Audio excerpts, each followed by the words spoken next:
Vamos lá. O episódio de hoje do Fora da Política Não Há Salvação vai tratar da questão da saúde, mas de um aspecto peculiar e, vamos dizer, super atual da questão da saúde, que é a questão dos dados. Nós vimos aí nos últimos dias que o governo Bolsonaro resolveu camuflar os dados. Acho que com essa quantidade de militares no governo e sendo o ministro interino, que a gente não sabe quanto tempo dura, da saúde, sendo ele um militar, os militares são especialistas em camuflagem, o governo deve estar querendo camuflar os dados.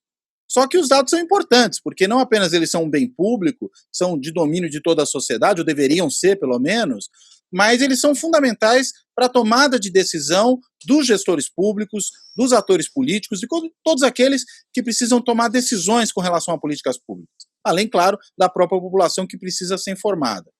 Então, para discutir esse tema, eu convidei dois colegas da FGV, ela botafoguense, ele flamenguista, os dois, portanto, cariocas da Gema, e os dois que trabalham com saúde pública, né, com economia da saúde, com políticas públicas na área de saúde. A Elise Massar Fonseca e o Rudy Rocha. Quero dar as boas-vindas e pedir para que vocês comecem falando, vocês decidem a ordem aí de quem fala primeiro, quem fala depois. Bem-vindos, Rudy, bem-vinda, Elise. Obrigada, Cláudio. Primeiro fazer a correção que não tem nada de botafoguense aqui. Como você não é botafoguense? Não. Você não é botafoguense? Sou Palmeiras, cara. Palmeiras? Mas você não era Flamengo. Vascaína. Não, Vascaína não, Flamengo. Você é flamenguista? Sim. A gente é a maioria mesmo em São Paulo, Cláudio. A gente é a maioria. Isso, que você era botafoguense. Não, você errou. Bem, não. Dois flamenguistas, tudo bem. Mas botafoguense de coração. Não, tô brincando. Flamenguista. Então, não, mas legal, obrigada pelo convite para a gente falar desse assunto que é tão importante para a saúde pública e um tema que está essa semana sendo bastante discutido também, né? Que é a questão dos dados. Assim, acho que isso é fundamental, a gente ter informação confiável para que possa planejar políticas públicas adequadas, né? Então, assim, eu vou começar falando rapidamente, passar para o Rudy, depois a gente pode fazer uma discussão mais ampla, assim, mas eu acho que o que a gente tem observado essa semana é justamente isso, assim, que a gente não consegue ter dados confiáveis, já estava difícil antes, né, da gente ter informações que fossem claras e precisas a respeito do perfil epidemiológico do Brasil em relação ao Covid. Tem uma série de dificuldades aí que são inerentes da pandemia mesmo, então, portanto, existe uma dificuldade de entender esses dados, da forma como os países computam essas informações de mortalidade, por vezes é diferente entre os países. Também o número de casos, assim, por vezes tem atrasos, tem subnotificação por razões diversas, e eu acho que se tivesse que fazer uma correção nos dados do Brasil, que fosse, provavelmente essa correção iria indicar um número maior de casos e de mortes, e não o contrário, né, como está sendo sugerido agora. Então, eu acho que a gente vai falar mais sobre isso, mas rapidamente, a principal implicação disso é para o desenho de políticas públicas e para como a gente vai avaliar no futuro a resposta do Brasil. E aí eu jogo a bola para o Rudy, que é quem trabalha com avaliação de políticas, e para o trabalho dele, principalmente, isso é uma coisa que vai ter implicações muito graves, né? Pode ter implicações muito graves e muito sérias, para o tipo de análise que a gente vai precisar fazer no futuro sobre a pandemia. Vou passar para o Rudy. Legal. Rudy. Obrigado, Cláudio. Obrigado, Elise. Obrigado, Cláudio, pelo convite. Super bacana participar do espaço aqui. Com relação a dados, acho que só para dar um panorama mais geral pré-Covid, a gente tem no DataSUS, por exemplo, que é o órgão do Ministério da Saúde que coordena e harmoniza a base de dados, sistema de informação no Brasil. A gente tem centenas de sistemas de informação. A gente tem sistema de informação sobre mortalidade, sobre nascimentos, sobre hospitalizações, sobre estabelecimento de saúde.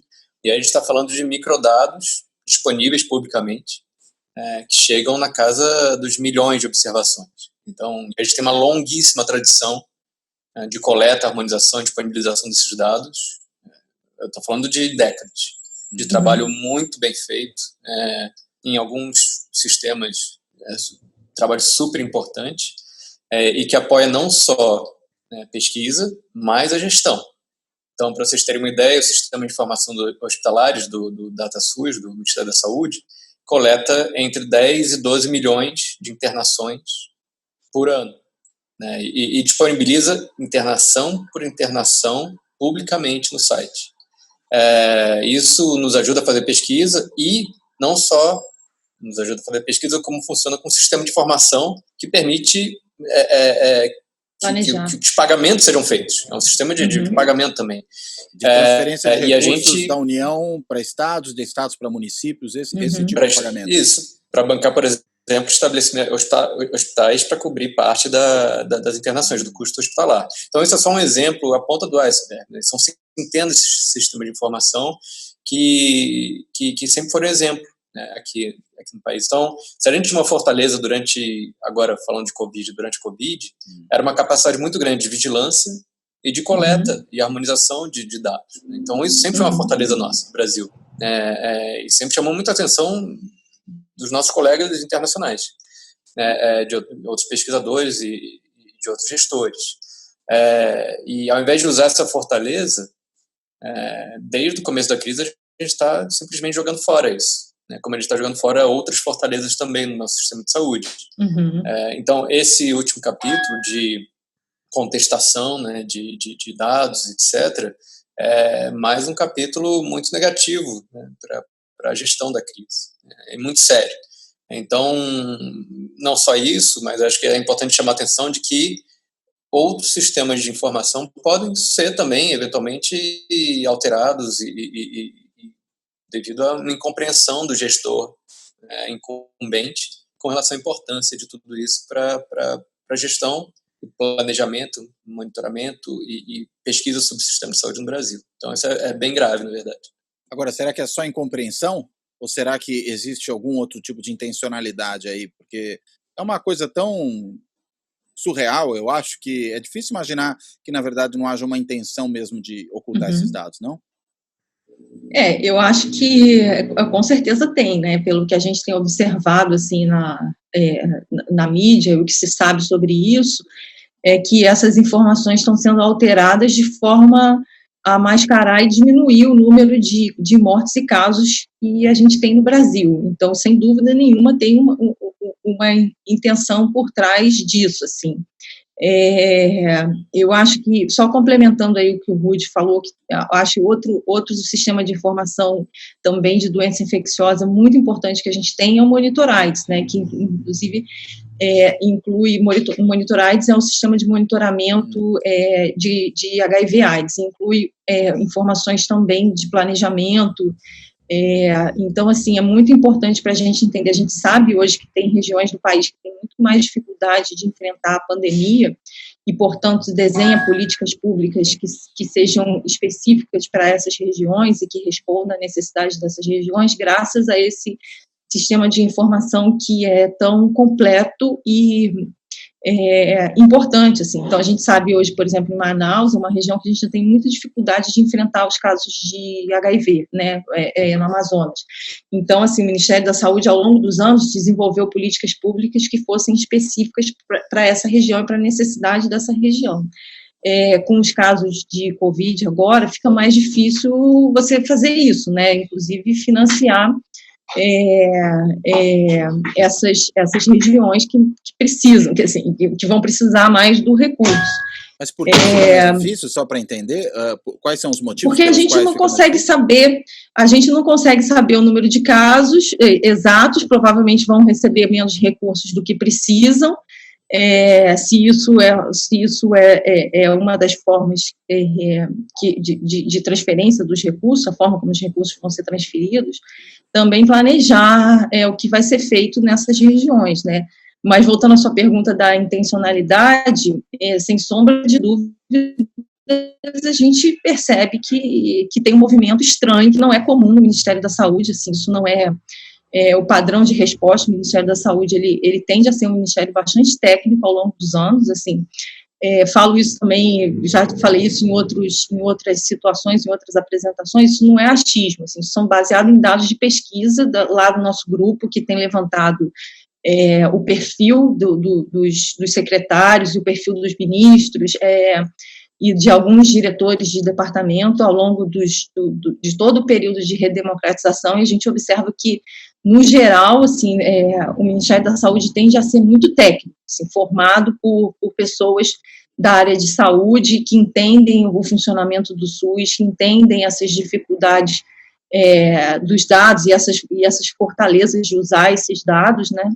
Então, e a importância de desenhar esses sistemas de informação. Então, ao longo dos anos, a gente vem aprendendo com isso, a gente vem aprendendo com outras epidemias, né, como fazer isso. E a gente tem avançado bastante, assim, nos sistemas de vigilância epidemiológica que a gente tem no Brasil. Embora ainda tenha muitas dificuldades de consolidar informações, mas, como o Rudy falou, uma das vantagens de fazer pesquisa com dados de saúde no Brasil é justamente isso, assim, a credibilidade dos dados.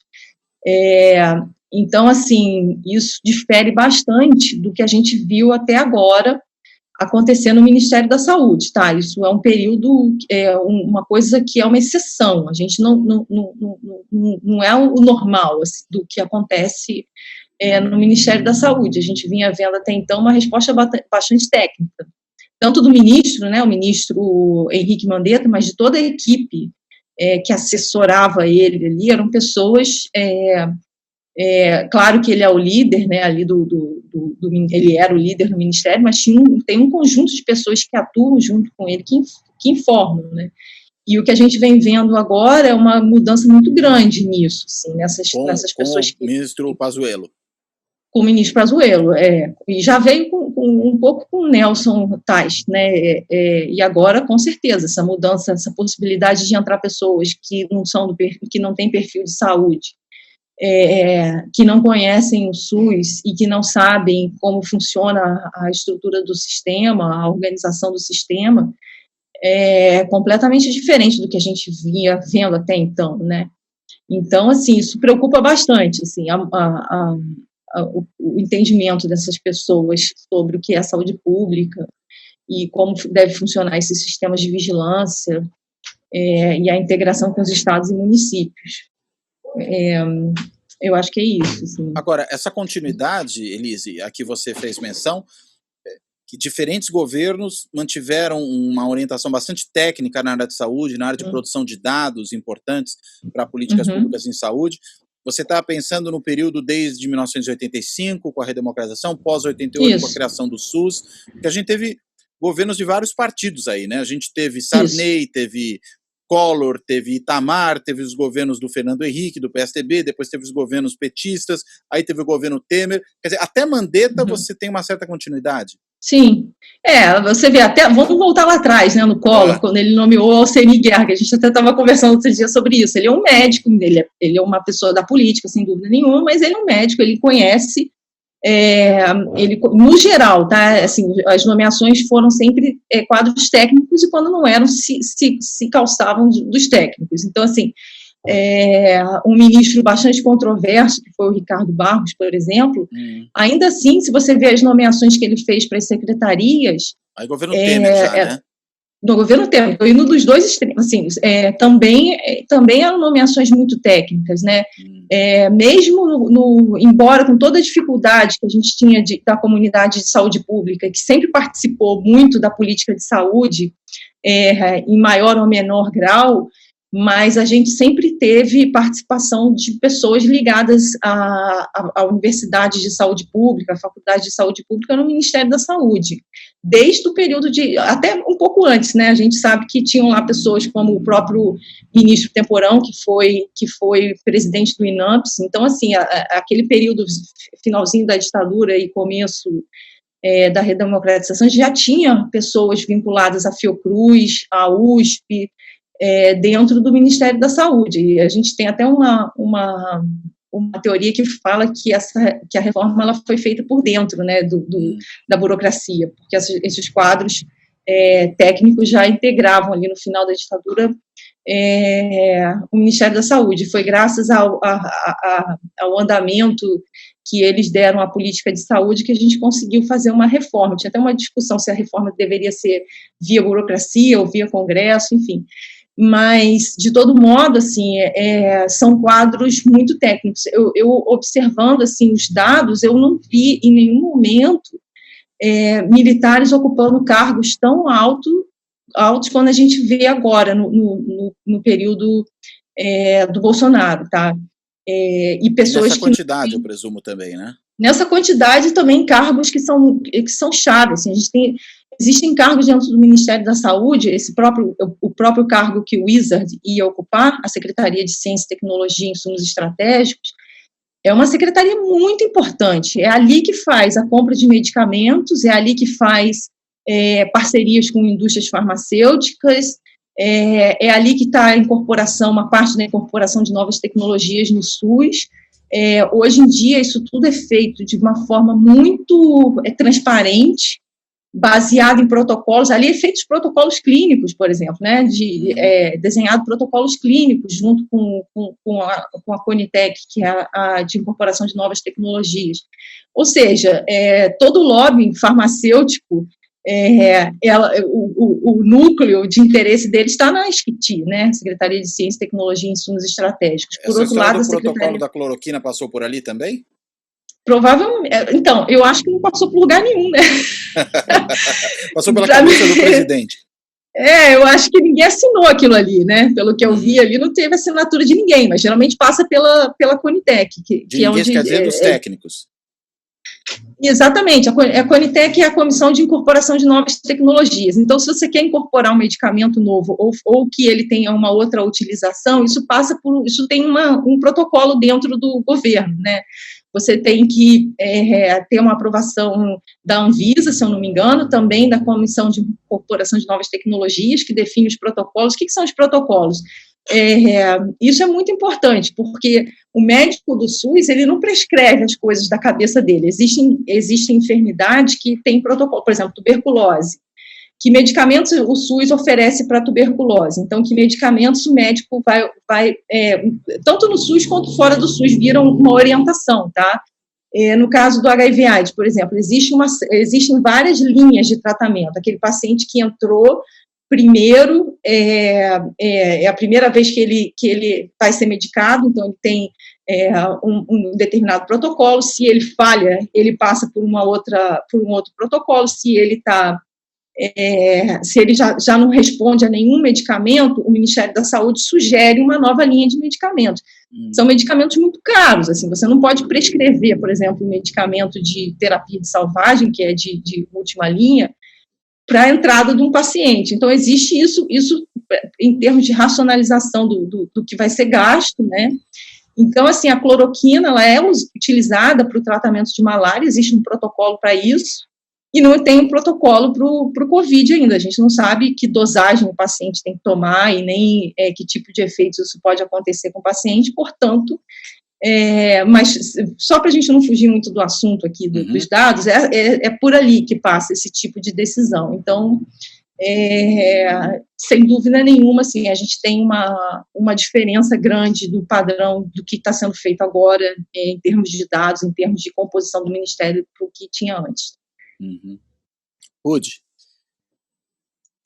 Indo direto, só reforçando o que a Alice falou, assim, a burocracia do Ministério da Saúde é reconhecidamente técnica e muito forte desde sempre. Então, acho que não é à toa que a gente conseguiu montar um sistema de saúde desse porte, né, que cobre um país desse tamanho, é o maior sistema de saúde público do mundo, em países em desenvolvimento financiado, então, e que entrega 10 a 12 milhões de hospitalizações por ano, são 2 Dinamarcas. Então, então, isso veio de algum lugar, veio de muito trabalho, veio de uma burocracia forte, veio de continuidade.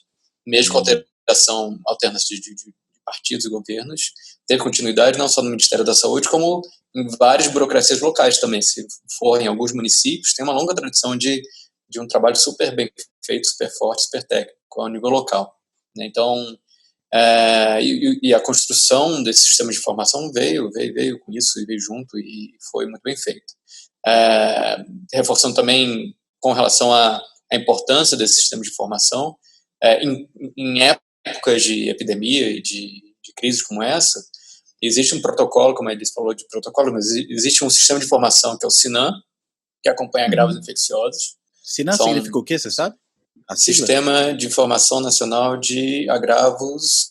Eu sempre confundo, são tantas siglas. Médicos, talvez? Não. Sistema de Informação Nacional de Agravos de Notificação. Compulsório, é isso? Compulsório, alguma coisa assim. Então, depois eu procuro, por exemplo, aí eu coloco a legenda aqui, não se preocupe. Entra no sinal, por exemplo, dengue, Sistema de Informação de Agravos de Notificação. Pronto. Isso. Então, qualquer caso de dengue, ou tuberculose, ou influenza, ou sífilis, tem que entrar compulsoriamente nos registros. Né? Então, é muito por conta disso que a gente sabe, por exemplo, existem protocolos que dizem, olha, se um determinado bairro passar o número X de casos de dengue, tem que agir. Né? E é super rápida essa ação em nível local. Então, a gente depende desses sistemas para gestão rápida e resposta rápida esse tipo de epidemia.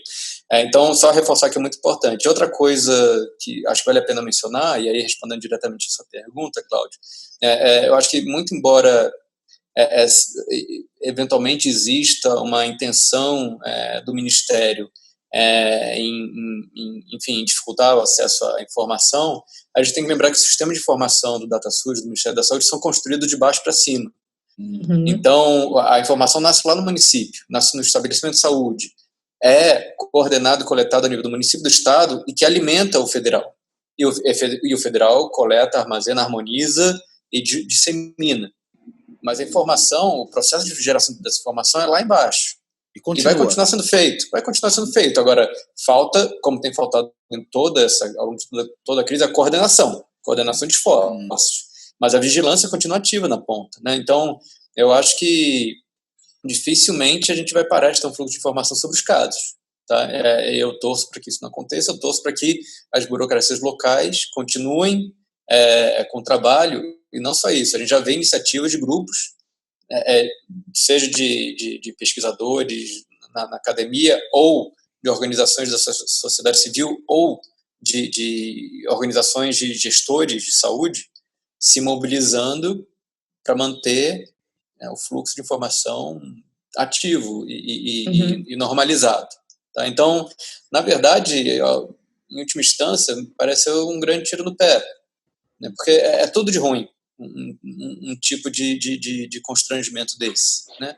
Acho que a informação vai continuar fluindo, e eu torço por isso. Acho que o que vai acontecer, enfim, é mais um desgaste da gestão federal durante a crise. Acho que está com cara disso, mas por isso que eu chamei a atenção na minha primeira fala, de que a gente tem que acompanhar o que vai ser feito a partir de agora com as outras centenas de sistemas de informação que estão ali dentro do DataSUS. Né?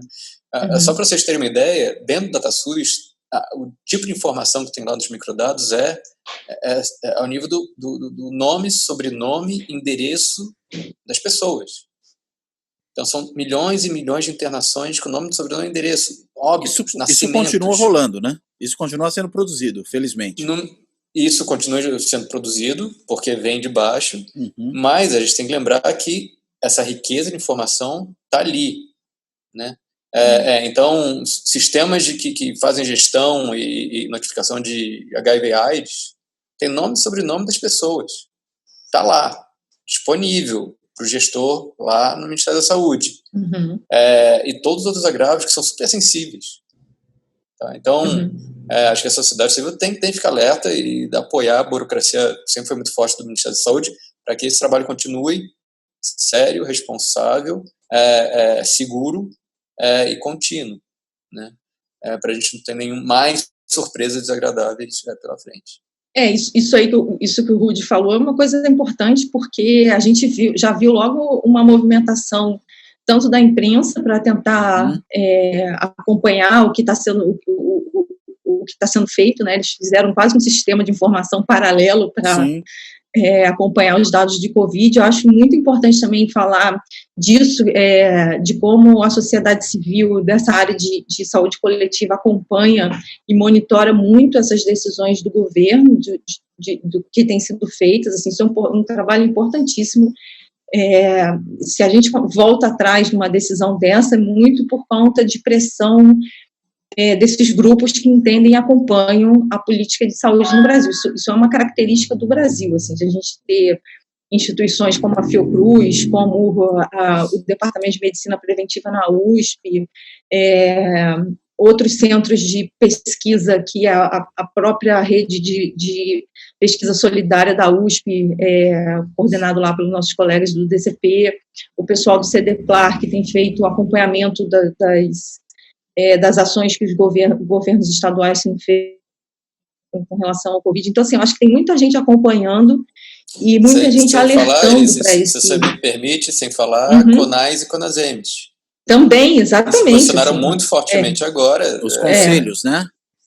Exatamente, conselho de secretário, e eu acho assim, a gente tem que ficar até pensar bem quando a gente fala que a resposta do Brasil não é tão coordenada, não é coordenada entre o presidente, o ministro, entre o presidente e os secretários, mas se você pensar até a gestão do Mandetta, o CONAS e o CONASEMES tinham um diálogo muito próximo com o ministro e com o Ministério da Saúde, né? Então, assim, um pouco de coordenação que a gente tinha, primeiro já é da estrutura do SUS, isso, assim, a forma como é feito a rede de atenção do SUS, ela já está dada, assim, muito antes da pandemia.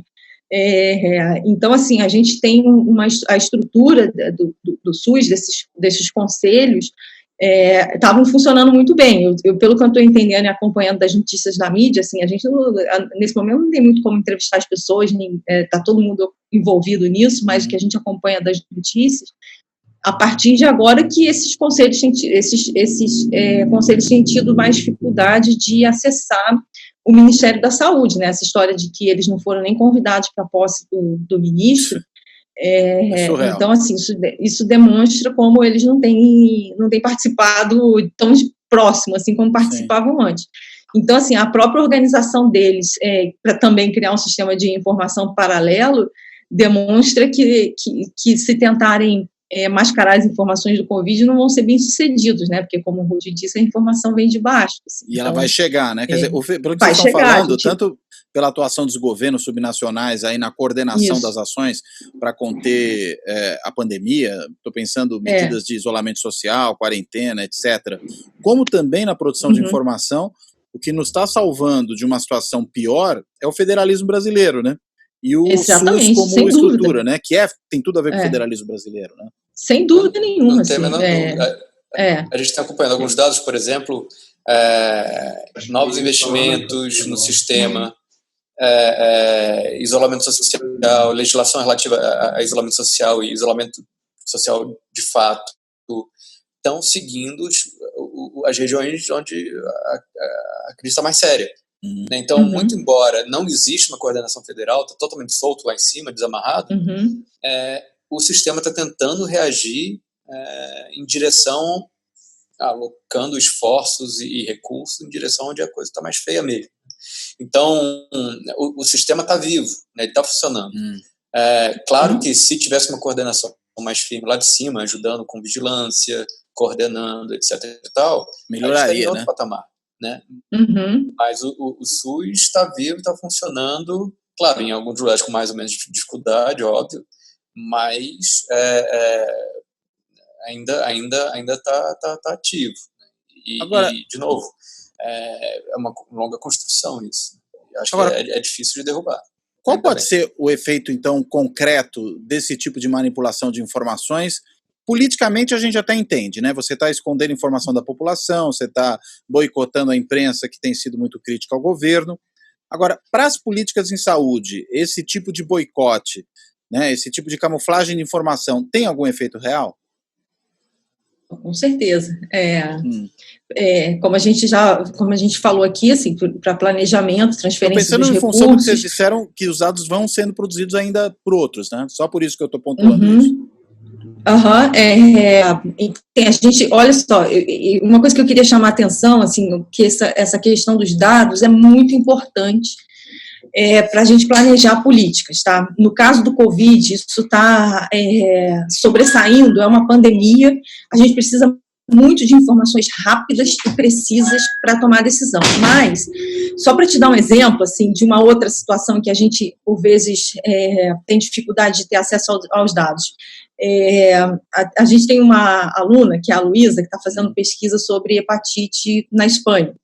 Uma das coisas interessantes que a gente encontrou na pesquisa dela é que o governo da Espanha evita de testar em larga escala, porque quanto mais casos você descobre, o sistema de saúde tem que estar preparado para tratar essas pessoas.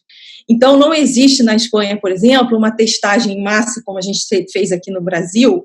Muitos governos escolhem não fazer programas amplos de testagem, porque não vão dar conta de tratar todas essas pessoas. O Brasil, no nosso caso aqui, na mesma situação, a gente tem um sistema amplo de testagem de HIV, de hepatites, tanto lá na atenção primária, nos centros de testagem anônima. Existem campanhas para identificar essas pessoas e depois tratar essas pessoas. Então, assim, só para ter uma ideia de como é importante diagnosticar os casos, tá? Diagnosticar precisamente para que você consiga tratar. Então, assim, no caso de você ter um isolamento social, uma das primeiras coisas que a gente precisa saber para sair do isolamento social é ter informação adequada de quantos casos novos existem nos municípios e nos estados, né? A gente precisa ter informação adequada do número de pessoas internadas em UTI para que a gente entenda a capacidade do sistema de saúde. Então, será que a gente, né, tem aquele número lá de 50, 55% de internação, número de casos caindo, para que você possa flexibilizar os critérios, né, para você flexibilizar a quarentena. Se a gente tem um sistema mascarado de informação, né, se a gente não sabe quantas pessoas estão de fato doentes, quantas pessoas estão internadas, quantas pessoas corre o risco da gente sair aí do isolamento social e o número de casos explodir, assim, a gente tem um número de continuar vendo essas pessoas sendo enterradas, essas cenas horrorosas que a gente vê aí na televisão desses caixões empilhados, e aí não ter como planejar isso adequadamente, né? Eu acho que isso assim, é o fundamental numa crise do tamanho que a gente está, num caso de uma doença como essa, que se espalha tão rápido, né? E que a gente sabe tão pouco sobre ela. Então, assim, você ter uma informação adequada é fundamental para você planejar os próximos passos do que vai fazer. Isso assim, isso estou falando assim, em termos de políticas mesmo. Vai lá, Rudy. Acho que, complementando, Elisa, assim, essa crise, porque o Brasil é muito grande, a gente vai observar provavelmente os casos pipocando, regiões colapsando aqui e acolá, né? Não vai ser tudo junto, né? A gente vai ter que ser muito rápido para realocar recursos e para reagir. Então, imagina se você não tem um sistema de informação integrado ao nível nacional. Né? Imagina se cada um resolve reportar o que está acontecendo no seu município baseado em que tipo de teste, baseado em que metodologia, baseado em... Né? Então, por isso que esses esforços via CONAS, via grupos, estão preocupados em coletar informação de uma maneira harmonizada, coordenada, para todo o país. Não adianta a gente ter informação só sobre São Paulo e Fortaleza. Né? Muito em particular, porque a gente vai precisar tratar, né, casos gente no país inteiro, em momentos diferentes, em lugares totalmente diferentes. Né? Muito bem.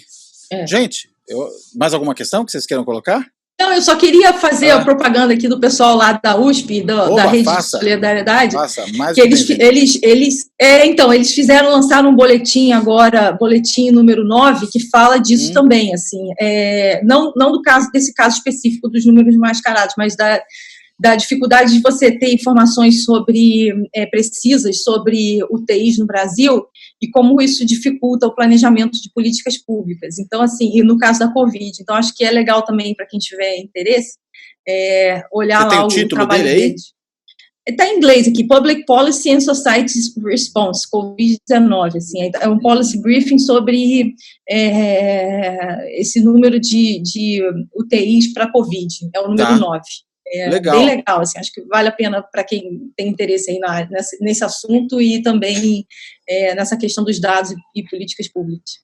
Perfeito. É isso. Gente, legal. Então quero agradecer a vocês dois por essa conversa altamente informativa, a gente pode dizer, e também ajudando a compreender o problema da informação, que é um outro problema aí sério que nos aflige nesse momento.